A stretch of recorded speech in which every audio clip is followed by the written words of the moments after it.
boys and girls, it's story time again, and today we're going to do another Wanna book. It's about Sparky and the Flea, and we've got two memory verses today. James 1:19, let every man be swift to hear, slow to speak. And Ephesians 6:1, children obey your parents in the Lord, for this is right. I think we've had that one maybe before, but it's worth repeating. It's pretty important that we listen to our parents. Freddie the Flea was fastest bug in Stump Village. Freddie could jump far and he could jump high. That's why Freddie was always the goalie when the little bugs played soccer. But Freddie had a problem. Every night Freddie's mom would call him, time to come in, Freddie, time for dinner. But sometimes Freddie would be so busy running and jumping that he would stay outside, even though he heard his mom call. Freddie was slow to obey. One afternoon, Freddie asked if he could go to the park with Sparky the firefly. Just don't jump too high, Freddie's dad warned. It's quite windy today. I don't want you to get carried away by the wind. Dad said that to Freddie every time he went out the door, but Freddie didn't really listen to him. Freddie was slow to listen. Several of the bugs were already playing freeze tag when Sparky and Freddie arrived. Immediately, Freddie started chasing Katie the cricket. He chased her under the swing and around, under the slide and around the swings. Freddie was having such a good time that he forgot everything his parents had told him. Remember, Freddie could run really fast, but he was slow to obey and slow to listen. Later in the game, Robbie decided to catch and tag Freddie. His big feet went whoop, whoop, whoop on the ground as he ran. I'll catch you now, Robbie shouted. No way, Freddie flexed his legs and sprang high into the air. He felt a whoosh of wind as Robbie rumbled by underneath his feet. Then Freddie landed behind the stamping beetles. No way can you catch me, Freddie bragged. That was amazing, Freddie, Laura the ladybug said. That was one high and fast jump. Yeah, that was neat, chirped Katie the cricket. You can jump almost as far and high as I can, but I'm a lot bigger than you. She pointed to the swing set in the middle of the playground. Can you jump that high? Freddie leaped up into the air and landed right on top of the swing set. Ta-da, he said. All the little bugs clapped their hands. Then Katie said, how high can you jump, Freddie? Freddie looked around from the top of the swing set. He could see his house up on the stump. Why, I can jump all the way home, he cried. Oh, said all the other bugs. Let's see you do that. Freddie smiled a big smile and flexed his flea legs. He was ready to jump higher than he had ever jumped before. No, Sparky shouted. Sparky flew up next to Freddie on the swing. Remember, your dad said it's too windy for high jumps today. Freddie was angry.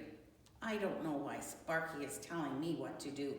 He thought, I'll show him that I can take care of myself. Freddie crouched down, jumped up, and then soared into the air. He went up and up and up, right past his house.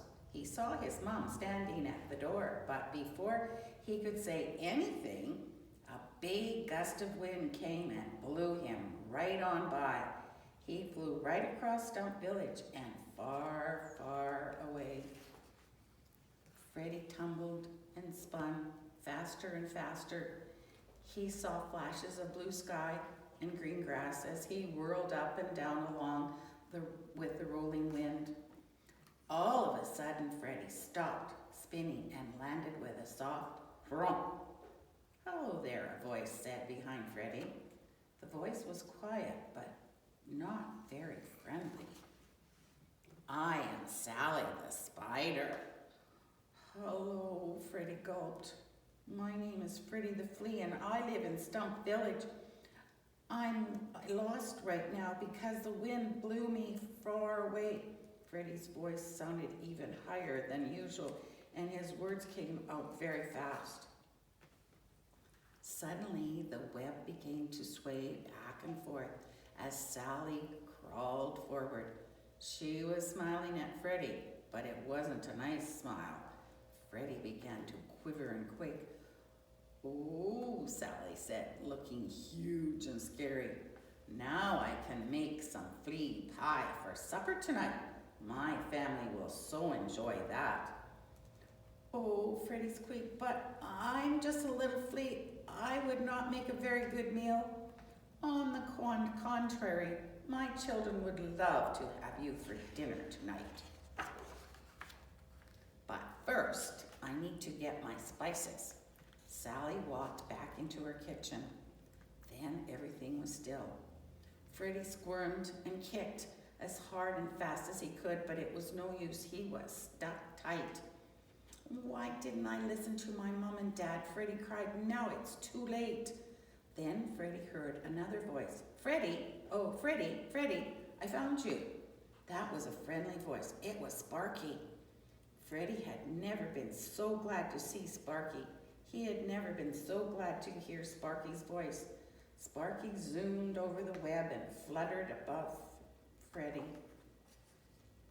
"Grab onto me. Don't let go," Sparky commanded. "Hold on." Freddie did what Sparky told him to do.